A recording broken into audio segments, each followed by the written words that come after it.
ఖచ్చితంగా Delhi liquor scam కంటే కూడా ఇప్పుడు వీళ్ళు చెప్తున్న ఏపీ లిక్కర్ స్కామ్ పెద్దది. ఎందుకంటే ఢిల్లీ లిక్కర్ స్కామ్ అంతా కలిపి 100 కోట్లు దాంట్లో ఇన్వాల్వ్ అయింది. 100 కోట్లు ఆప్‌కి పార్టీ ఫండ్‌గా తీసుకున్నారనేది ప్రధానంగా ఆరోపణ. కానీ దీంట్లో 1,00,000 కోట్లు జగన్ తిన్నాడనేది ఇప్పటికి ప్రాథమికంగా ఉన్న ఆరోపణ.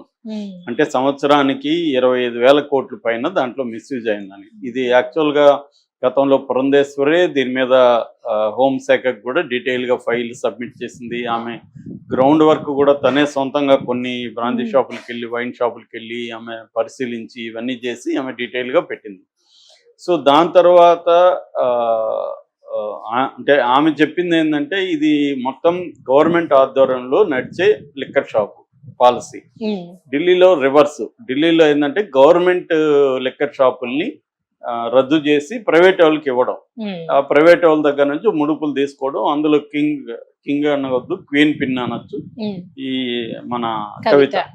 ఇక్కడేమో రివర్స్, ప్రైవేట్ గా ఉన్న వాటిని గవర్నమెంట్ దీంట్లో ఆధ్వర్యంలోకి నడపడం. దాంట్లో ఏంటంటే లావాదేవీలన్నీ కూడా క్యాష్ రూపంలోనే నడపడం. మామూలుగా ఇవాళ కొబ్బరికాయల దగ్గర నుంచి, కూరగాయల దగ్గర నుంచి చివరికి భిక్షగాళ్ళు కూడా యూపీఐ ద్వారానే చేస్తున్నారు. అట్లాంటిది జగన్ మాత్రం దాన్ని డీటెయిల్లో లేకుండా ఇది క్యాష్ పెట్టాడు, దీంట్లో అవినీతి కోసమే ఇలా పెట్టాడు అనేది ఆమె ఆరోపణ. దాన్ని వీళ్ళు ఒప్పుకోవట్లేదు, అది వేరే విషయం. ఏదేమైనా అది కోర్టులో తేలాల్సింది. అయితే దీని మీద చంద్రబాబు వచ్చిన తర్వాత ఏపీసీఐడికి కేసు అప్పగించారు. ఏపీసీఐడి కేసు పెట్టింది. అయితే ఏపీసీఐడి అనుకున్నంత వేగంగా గాను ఎఫిషియెంట్గా కానీ ముందుకు పోవట్లేదని చెప్పి దీని మీద ఒక సిట్ చంద్రబాబు ప్రభుత్వం వేసింది. ఇప్పుడు ఈ రోజు మార్నింగ్ నుంచి లేదా నిన్న నైట్ నుంచి ఒక వార్త బయటకు వచ్చింది. అదేంటంటే సజ్జల రామకృష్ణారెడ్డి ఇప్పుడు అరెస్ట్ అవ్వబోతున్నాడు ఈ కేసులో అని ఒక వార్త బయటకు వచ్చింది. ఆల్రెడీ చాలా మంది పేర్లు కూడా పెట్టారు. అందులో Ramesh Reddy, Vasudev Reddy, Karimulla, OSD Venugopal, Nageswara Rao, ES Souri, CI Ramesh, DGM Charanam, BC Satyaprasad, వీళ్ళ పేర్లు ఇప్పటి వరకు ఈ కేసులో ఉన్నాయి. అంటే జగన్ వీళ్ళు కాకుండా ఇప్పుడు సజ్జల రామకృష్ణారెడ్డి మనకు తెలుసు, ఆయన సకల శాఖ మంత్రిగా జగన్తో ఉన్నాడు.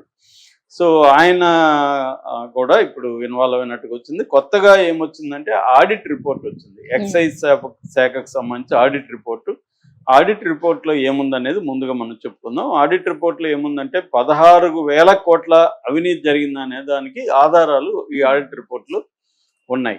మొత్తం 1,00,000 కోట్లు కాదు. ఈ ఆడిట్ రిపోర్ట్ వచ్చి దీని వరకే, అదేమి కంప్లీట్ ఇన్వెస్టిగేషన్ కాదు.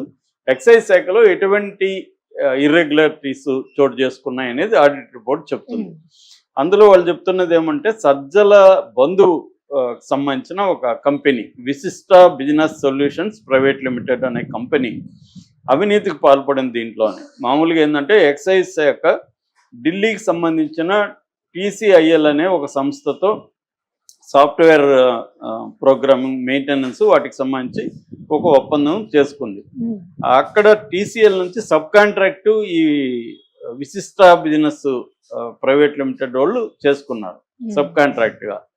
సో దీంట్లో వీళ్ళు ఏం చేశారంటే దాదాపు 7,39,739,739 రూపాయలు, అంటే 7 లక్షల చిల్లర అనుకున్నాం, 7,40,000 అనుకుంటే అంత చెల్లించారు. దానికి సంబంధించి ఒక ఎర్రర్ వచ్చింది. దీన్ని సంబంధించి ఆల్రెడీ వీళ్ళకి నోటీస్ ఇచ్చినా కూడా 6 months వరకు ఇప్పుడు వాళ్ళ నుంచి ఏమీ రిప్లై రాలేదు ఈ విశిష్ట సంస్థ నుంచి. సో దీనికి వీళ్ళు చెప్తున్నది ఏంటంటే అదే ఒక ప్రధానమైంది. అంటే సజ్జల బంధువులకు సంబంధించి 7 లక్షల రూపాయలు మిస్యూజ్ అయింది అనేది ఒకటి.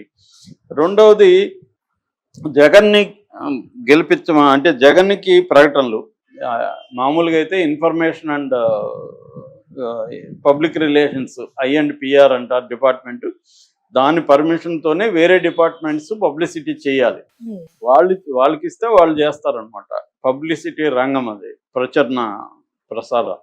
సో దాన్ని వాళ్ళ పర్మిషన్ లేకుండా వీళ్ళు ఏం చేస్తారంటే 3,15,00,000 విలువైన ప్రకటనలు ఇచ్చారు. సో ఈ ప్రకటనలు ఇవ్వడం అనేది రూల్ని బ్రేక్ చేశారనేది కూడా ఈ ఆడిట్ రిపోర్ట్ చెప్తుంది. అట్లాగే ఒక 71 లక్షలు పెట్టి ఎక్సైజ్ శాఖ నిధులు సీసీటీవీలు కొనుగోలు చేశారు. దానికి కూడా ఎటువంటి అనుమతులు లేవని చెప్తుంది. అట్లాగే బ్యాంకుల ద్వారా ఎన్సిడి రుణాలు అంటారు. ఎన్సిడి రుణాలు నాన్ కమర్షియల్ డిబెంచర్స్ అంటారు అనమాట. ఆ డిబెంచర్స్ రూపంలో 8,305 కోట్లు తీసుకున్నారని, అది కూడా ప్రొసీజరల్ ల్యాప్సెస్ అని. అట్లాగే 2022-23కి 1,500 కోట్లు ఇతర పనులకు అని చేసుకున్నారు, అది కూడా స్పెసిఫిక్గా లేదు. అంటే ఇక్కడంతా ఏంటంటే ఆర్థిక పరమైన లావాదేవీల్లో ఎటువంటి ఇర్రెగ్యులారిటీస్ ఉన్నాయనేది ఈ ఆడిట్ రిపోర్ట్ చెప్పిందనమాట. ఓవరాల్గా 16,000 కోట్ల అవినీతి జరిగినట్టుగా ఈ రిపోర్ట్లో తేలింది.